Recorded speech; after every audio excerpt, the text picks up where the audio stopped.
Ba't po katulad po namin kayo ng mga suot, tapos po mga puyod? Hindi naman po kayo student, kayo po ay teacher.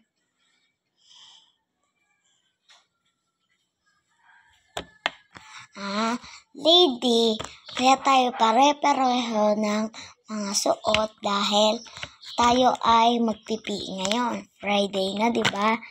Chinat ko yung mga magulang yung hindi nyo alam na dapat pare-pareho tayo ng mga suot. Okay, pag Friday lang. Dahil PE na 10. Ikaw, Kulin, anong itatanong mo? Ma'am, ako po. Wala po. Wala po, sinamahan ko lang po si Lady. Yan po. Yan lang po. Siya, umupo na kayo sa inyong upuan. Tayo magkaklase na. Oh, Sky, bet ka naman malungkot. Anong bang nangyayari sa'yo? Lagi ka na lang malungkot. Ma'am, wala kasi po akong kaibigan dito.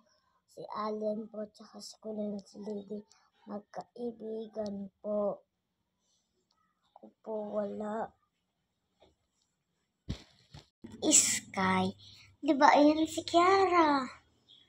Hindi mo ba siya kaano? Magkaibigan dapat kayong lahat. Yan si Kiara, oh. At ayaw mo kaibiganin. Mabait naman yan. Ayaw mo siyang kaibigan. Sino ang iyong gustong kaibigan? Ma'am, si Allen po.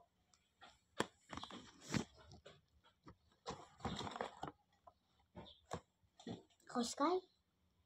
Ha? Ako. Okay, papayag ako. Allen, papayag ka bang maging kaibigan ka ni Sky? Wala siyang kaibigan dito sa room.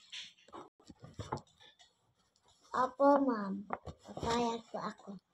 Best friend ko po yan. Kinder po.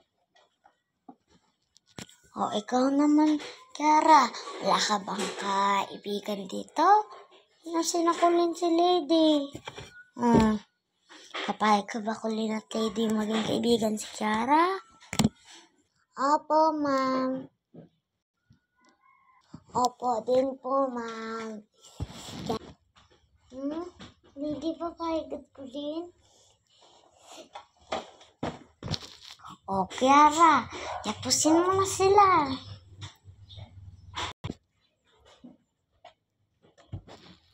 Kiara.